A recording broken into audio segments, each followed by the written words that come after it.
The Young Avengers are coming to Marvel Snap and they look absolutely incredible. I cannot wait to talk through these cards with you. I want to give a quick shout out and thank you to Snap.Fan, incredible website. They do the patch leaking and they find these leaks for upcoming cards. So yeah, massive shout out to them. Let's just kick it off with the Season Pass card, which is Hawkeye Kate Bishop. She is a 2 energy, 3 power card with the on reveal, add 2 arrows to your hand. Now what the heck are arrows? Arrows are 4 possible cards, so you're going to get 2 of them, not all of them, and they're all 1 cost cards with different abilities. So you've got Acid Arrow, which is a 1 energy -2 power card, and it's got on reveal switch sides. Then you've got Basic Arrow, it's a 1 energy 1 power card with the on reveal, if you play a card at this location next turn, +3 power. That is literally just classic Hawkeye. You've got the Grapple Arrow, 1 energy 3 power, on reveal, after you play your next card, move it to this location. That's literally Ghost Spider but with 1 extra power. And finally you've got Pim Arrow, which is a 1 energy 1 power card, ongoing if your side of this location is full, +3 power. So it's like a slightly smaller Ant-Man. Ant-Man is +4 power. Oh, she's sick. I think she's really, really cool, really interesting. She's not mind-blowing, I will say that. I wasn't sure if her effect was going to be a bit more similar to Nico Minoru. But I do like that she adds the cards to your hand and gives you loads of utility and loads of options. So, where does she fit? Definitely some of the key synergies here are Kazar, Kai, and Kyra. Who is going to, Kyra of course protects your 1-drops from being killed. She also is going to fit very nicely into Shield, into Loki decks. We've got Snow Guard, who adds 2 cards to your hands and is a 1 cost. Hawkeye's going to do it as 2 costs, so it's really great to have another option there, another way to fill your hand nicely, and with cards that may be very useful as well. So that's really cool, especially Acid Arrow, because Acid Arrow doesn't fill your side. Sometimes it can be hard to fill in and play, I should say with Loki, sometimes it's hard to play all of the cards that you actually get. So that's really cool. As for the arrows themselves, the rest of the arrows that is, they seem alright. Grapple Arrow is not too bad. Ghost Spider can feel a little bit weak sometimes, just because she basically blocks a location with 2 things. So there's a lot of questions about blocking locations with these arrows. So you definitely do want to hit the Acid Arrow more often than not. And it's a bit of a clog card as well. So is Hawkeye Kate Bishop going to work in clog decks? It's bloody possible. But yeah, in Zoo she's going to be crazy, because she's really going to help you fill out those locations, and it means that you need less slots in your deck for those 1 cost cards that you want to boost with Kazar. And yeah, it just allows you a bit of extra flexibility, because these cards are a great utility. They let you do different things. Now, let's talk about Marvel Boy, because Marvel Boy has a very good synergy with Hawkeye Kate Bishop.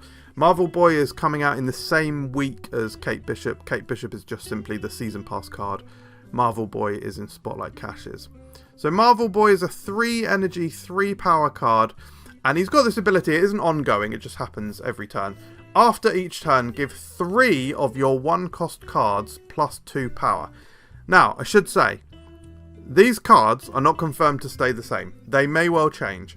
The leaks from last month for the Deadpool leaks, we've already had a change there. Hydra Bob has changed. So this may well change, because this seems absolutely ridiculous, right? I mean, the power that this guy can generate is absurd. If you play Squirrel Girl on turn 1, you've already got 3 1-cost cards out, and Marvel Boy just makes them all +2 power. It's absolutely crazy. He is utterly insane. I'd be stunned if he doesn't change. In terms of his synergies, Kyra, again, same with Hawkeye Kate Bishop. You want to play Kyra, because if you are boosting the power of your 1-cost cards, you cannot have them die. By that word comment, it also means that armor's going to be really good. And yeah, this is just, this is some extremely, extremely strong support for Zoo. Zoo, does it really have a mid-game? Sort of, not really. You want to play some early 1-cost cards. This now fits into the middle of your in the middle of your zoo curve. And I mean, even if you just play Marvel Boy on the final turn, he's a 3/9. So yeah, honestly, guys, this guy is going to get changed. To be honest, this guy is going to get changed. I think I'm about to receive a parcel, to be honest, so I apologise if I momentarily leave. Anyway, week 2 is perhaps the most cracked card of the month. It is Wiccan. I'm really glad that Wiccan has got this really powerful effect, because he is really cool in the comics, and he's really powerful. He's one of the children of Scarlet Witch.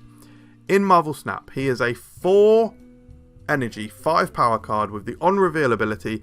If you've spent all your energy this game, +2 max energy. So, Zabu, you're certainly playing Zabu in this deck, because you play Zabu on turn 2, and then it allows you to play Wiccan on turn 3, which is going to be absolutely crazy. Again, if this card remains unchanged, he seems freaking crazy, so I'm not sure if he'll remain unchanged. But the other synergies here are like Maria Hill and Kate Bishop herself, maybe Mirage as well. Because basically, you need to fill out your energy each turn. When we look at Speed in a minute, Speed has a similar style of play. It's about spending all of your energy each turn. So none of this high evo stuff where you benefit from not spending energy, you benefit from floating energy. None of the She-Hulk stuff. You don't want that. You don't want Sunspot. Not those cards in this deck. This is about spending the energy, so you need to curve out. The best cards for curving out, Maria Hill is incredible for curving out. She's a 1-cost card, and she adds a 2-cost card to your hand. So that sorts 2 turns. So then you only need to play a 3-cost card in order to then play Wiccan on 4 and benefit from the +2 energy. Now, the slight difficulty there is that in order to benefit from... Bloody hellfire. Bloody hellfire. Where were we? The slight difficulty with Wiccan is that he's giving you +2 energy, so you want to make use of that by having 6 cost cards and expensive cards in your deck. But you also have enough. You have to have enough cheap stuff in your deck to get him to activate, or at least cards that add cards to your hand, like Maria Hill, like Kate Bishop, so, in order for you to fill out that curve more easily. Because if you float a single energy, even a single turn, Wiccan becomes a dead card. A 4/5 is generally not something that you're going to be happy about playing. So it is important that you hit those curves. So you need to have a combination of low cost cards and high cost cards in order to make Wiccan worth it. So it's a little bit of an awkward deck building consideration. However, it could be extremely strong. Like +2 energy, that is absolutely crazy. So Wiccan... The potential of Wiccan is phenomenal, but he might be a little bit hard to get to work. We will see. Okay, week 3 of Young Avengers is Speed. Speed is a 3 energy, 3 power card with the ongoing ability +1 power for each turn in which you spent all your energy. So if you spent all of your energy on every single turn, he's a +6, so he's a 3/9. This seems pretty good. This one, I'd be surprised if this changes. It seems good. In the absolute worst case scenario, you're certainly filling your energy on a couple of turns. Like, he's so rarely going to be less than a 3/5. So that's fine. 3/5 is fine. 3/6 is you're starting to get good. Is it worthwhile having him in your deck at 3/6? Maybe not. 3/7, that's when you start feeling a lot better. 3/8. Is it that hard to spend all of your energy on 5 turns out of 6? It's probably not that hard. In fact, if you're playing a shield deck, it's probably not that hard to do every turn, to be honest. So yeah, 3/9. If you're filling out every turn, I don't know, he could be good. He's not mind-blowing. He definitely is the one card this month that seems either not mind-blowing or not insanely interesting. But I do think he's good. And like I say, I would be surprised if he changes. So that leads us to the final card of this season. This is just like a short 4-week season this time. This is Hulkling. First of all, I love the artwork. Artwork is sick. By the way, I just love the Young Avengers in general. Little anecdote for you. When I was younger, when I was a sprightly young chap, there's a Marvel HeroClix set that came out for the Young Avengers. I bought a whole case, so I got loads of duplicates. And I sold a set of Young Avengers on eBay. And who bought them? None other than a gentleman called Alan Heinberg. And I was like, what? If you don't know, Alan Heinberg is a writer. He writes comic books and he writes TV shows. I believe he co-created the OC and he co-created the Young Avengers. So this guy called Alan Heinberg bought my figures. I was like, I sent a message saying, I mean, you're not the Alan Heinberg, are you? And he said, yeah, I am. Yeah, I wanted the models and like didn't have another way to get them. Wasn't sent them by Marvel or anything. So it was really cool. Yeah, and I sent him a message saying, oh yeah, love your work, appreciate it and stuff. Didn't get a response back. That's fine. I'm not bitter all these years later. It's fine. It's busy man. He's a busy man. Anyway, Hulk. That was a boring anecdote. Hulkling is a 6 cost, 6 energy, 11 power card with the ability at the start of the game copy the text of a random 6 cost card. This is very interesting. So first of all, just as a base 6/11, you're thinking it's good. Generally speaking, not bad at all. Fine. Reasonable. However, when you consider some of the cards that he can copy, it's interesting because there's some outrageous things he can copy. Let's talk about the good stuff right now, okay? Leader, unbelievable. Like, Leader has such a big downside when you just play him normally because of his low power. Dropping a 6/11 leader, that's going to be one of the coolest and best things you can do. You're like, oh, I think they're going to secure that location. I'll go somewhere else. Or I'll double secure that location. Crazy. Doom's going to feel absolutely extraordinary with this. With Hulkling as a Doom. Going to feel extraordinary. How about this one? Galactus. This card copies the text at the start of the game. Now, it'll be interesting to see if your opponent sees that as well. I have to assume your opponent doesn't see that. Because Hulkling is, spoilers, half Skrull. So, you know, Skrulls are kind of hiding their agenda, you know. It wouldn't make sense if it showed it to your opponent as well.